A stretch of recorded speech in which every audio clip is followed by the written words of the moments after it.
Australia is home to some of the most unique and precious ecosystems in the world. It would be great if we were doing more to protect them.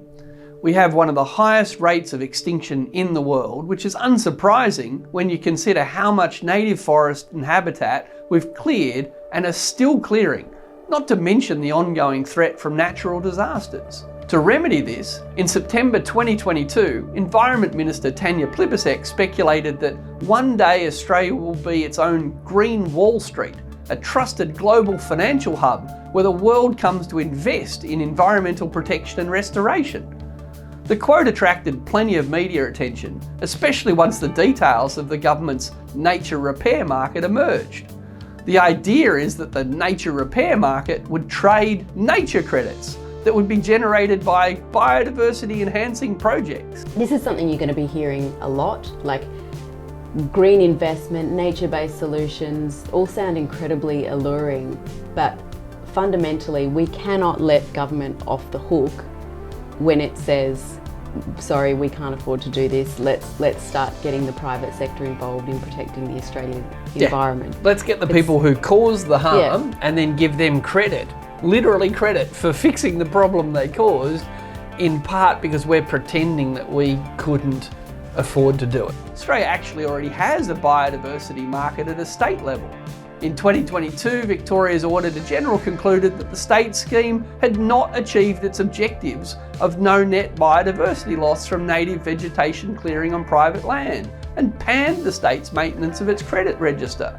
The biodiversity market scheme in New South Wales is even more dysfunctional.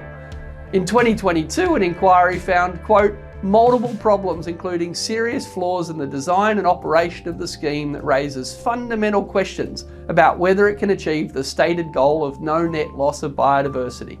The Federal Nature Repair Market proposal came out with a PWC report which showed that a biodiversity market could unlock $137 billion in financial flows to advance Australia's biodiversity outcomes by 2050.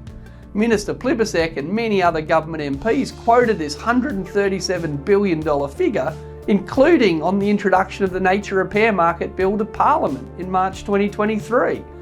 The Australia Institute published 3 submissions on the draft Nature Repair Market Bill that showed why the market wouldn't help save nature, including a forensic analysis of the PWC report and its conclusions. We found it to be deeply flawed and exaggerated to the extent that PWC walked back their own research. The figure is used in the explanatory memorandum. This Senate committee has been told it is a misleading figure. At the Senate Standing Committee inquiry into the Nature Repair Market Bill, we were asked to present our analysis. So I did. The PWC report, which as our submission highlights is deeply flawed, my PhD's in macroeconomic modelling, I put it to you, this is perhaps the silliest economic analysis I've ever seen. The numbers are presented in 2050 dollars.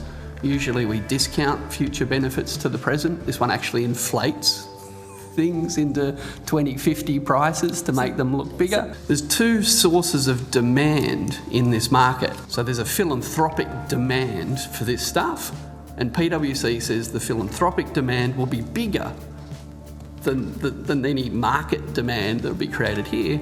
But the market demand that will be unleashed or unlocked here is not a market for nature protection, it's a market for nature destruction. That is, if I'd like to destroy some koala habitat over here, I might like to buy an offset over there.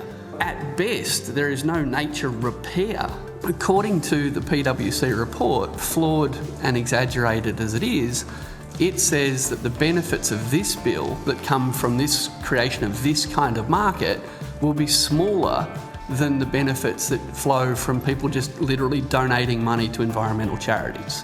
But interestingly, what the PWC report also says, it says regulation is the best thing to do. It says government protection is the best thing to do. At the time of recording this, the government had been forced to withdraw the legislation in recognition of its serious flaws.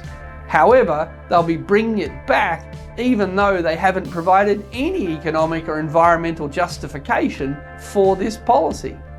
And the Australia Institute will continue our research that backs robust, evidence-based environment policy not buzzwords and magical thinking about markets fixing problems.